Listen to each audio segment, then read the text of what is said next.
Você já se perguntou o que Jesus Cristo fazia entre os 12 e 30 anos de idade? Por que a Bíblia não conta quase nada sobre este período da vida do homem mais influente da história? Hoje vamos explorar um dos maiores mistérios do cristianismo: os anos perdidos de Jesus. Prepare-se para uma jornada que vai desde teorias acadêmicas até especulações fascinantes que atravessaram séculos. Algumas dessas ideias podem surpreender você, outras podem parecer controversas, mas todas nos fazem refletir sobre um período crucial na vida de Cristo. Para entender este mistério, primeiro precisamos reconhecer o que sabemos. Os evangelhos de Mateus, Marcos, Lucas e João nos contam sobre o nascimento de Jesus.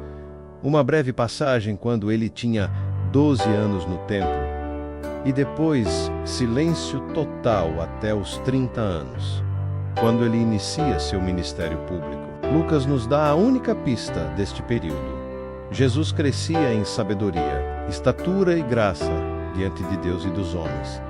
Mas isso é praticamente tudo. 18 anos da vida de Jesus são um grande ponto de interrogação.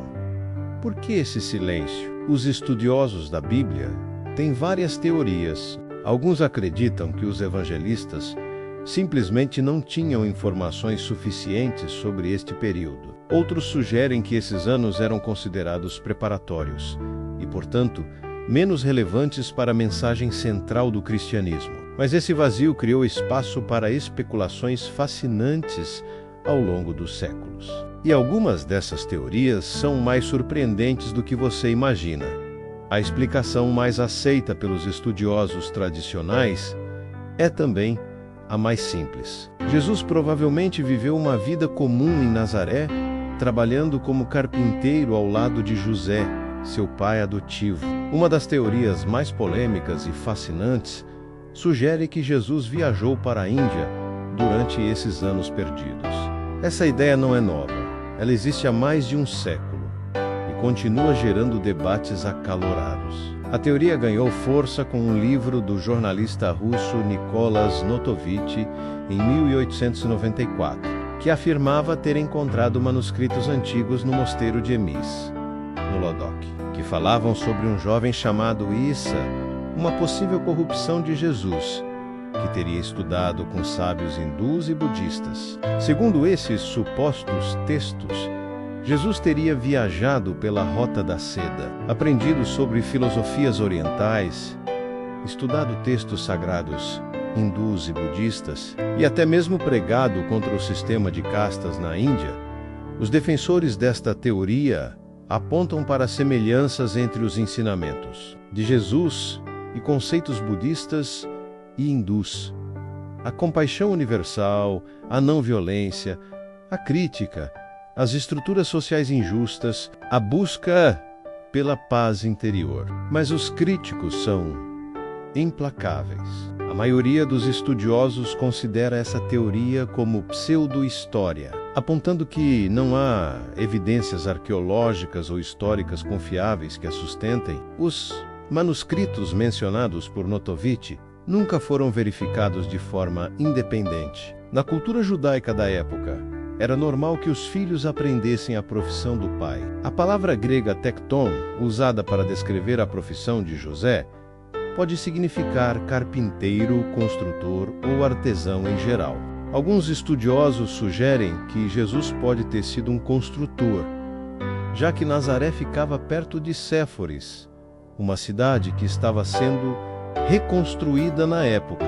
Imagine Jesus, então, como um jovem trabalhador comum, levantando cedo, trabalhando com as mãos, sustentando a família após a possível morte de José, que não é mais mencionado nos evangelhos durante o ministério de Jesus.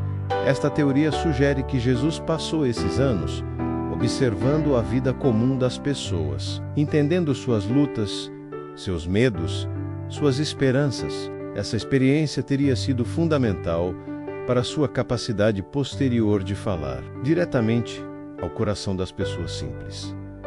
Mas será que essa é toda a história? Outra teoria fascinante conecta Jesus aos essênios, uma seita judaica conhecida pelos famosos manuscritos do Mar Morto descobertos em Qumran. Os essênios eram conhecidos por sua vida comunitária, suas práticas de purificação, sua expectativa messiânica e seus ensinamentos sobre amor ao próximo e justiça social. Algumas semelhanças com os ensinamentos posteriores de Jesus são impressionantes. João Batista, que batizou Jesus, tinha características que lembravam os essênios. Vivia no deserto, pregava sobre purificação, batizava pessoas e falava sobre a vinda do Messias. Seria possível que Jesus tenha passado parte desses anos perdidos vivendo com ou aprendendo dos essênios? A comunidade de Qumran ficava relativamente perto de onde Jesus cresceu, e alguns estudiosos veem influências essênias nos ensinamentos posteriores de Cristo. No entanto, há também diferenças significativas. Enquanto os essênios se isolavam da sociedade, Jesus mais tarde se misturava com publicanos e pecadores. O Egito sempre foi um centro de aprendizado no mundo antigo, especialmente Alexandria, que abrigava a famosa biblioteca e era um ponto de encontro de diferentes culturas e filosofias. Alguns teóricos sugerem que Jesus pode ter viajado para o Egito durante seus anos perdidos, estudando em Alexandria, onde judeus, gregos, egípcios e outras culturas se misturavam livremente. Alexandria tinha uma grande comunidade judaica e era conhecida por sua abordagem mais filosófica e menos ritualística do judaísmo. Lá, Jesus poderia ter sido exposto a diferentes interpretações das Escrituras e filosofias que influenciariam seus ensinamentos posteriores. A família de Jesus já tinha conexões com o Egito segundo o Evangelho de Mateus. Eles fugiram para lá quando Jesus era bebê para escapar da perseguição de Herodes. Mas, novamente, não há evidências históricas sólidas que comprovem essa teoria. É mais especulação do que fato histórico. Uma teoria mais conservadora, mas ainda especulativa. Sugere que Jesus pode ter passado parte desses anos estudando com rabinos respeitados em Jerusalém ou outras cidades importantes. O conhecimento profundo das Escrituras que Jesus demonstrou em seu ministério sugere uma educação formal extensa. Quando ele ensinou no templo, as pessoas ficaram impressionadas com a sua sabedoria. Na cultura judaica, era comum que jovens promissores fossem enviados para estudar com rabinos famosos. Jesus poderia ter sido um desses estudantes, absorvendo não apenas o conhecimento das Escrituras, mas também as técnicas de ensino que mais tarde usaria de forma tão eficaz. Alguns estudiosos apontam que os métodos de ensino de Jesus, usar parábolas, fazer perguntas provocativas, usar exemplos do cotidiano, eram típicos da educação rabínica da época. Por que essas teorias importam? Elas não mudaram apenas nossa compreensão histórica, mas também têm implicações teológicas profundas. Se Jesus realmente viajou e estudou outras filosofias, isso poderia explicar a universalidade de sua mensagem, seus ensinamentos sobre amor. Compaixão e justiça social ecoam em diferentes tradições religiosas ao redor do mundo. Para alguns, isso torna Jesus mais humano e acessível, um jovem buscador que explorou diferentes caminhos espirituais antes de encontrar sua missão. Para outros, essas teorias diminuem a singularidade divina de Cristo, sugerindo que seus ensinamentos foram influenciados por outras tradições, em vez de serem puramente revelação divina. O interessante é que essas teorias forçam tanto crentes quanto céticos a confrontar questões fundamentais, o que torna os ensinamentos de Jesus únicos. A verdade espiritual pode vir de múltiplas fontes? Como equilibramos fé e investigação histórica? A maioria dos historiadores e biblistas acadêmicos permanece cética em relação às teorias mais exóticas sobre os anos perdidos de Jesus. Dr. Bart Ehrman, um dos mais respeitados estudiosos do Novo Testamento, argumenta que a explicação mais simples é geralmente a correta. Jesus provavelmente permaneceu em Nazaré, trabalhando e gradualmente desenvolvendo suas ideias religiosas.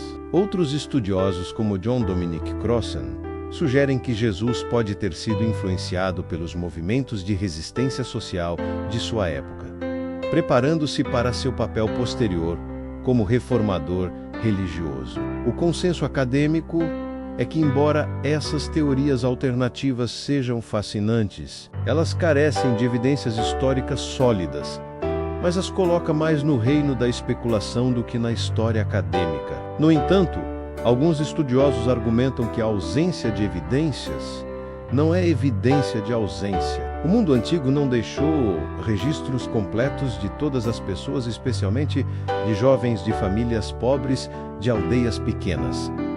Então, o que Jesus realmente fazia entre 12 e 30 anos, a verdade honesta é que não sabemos.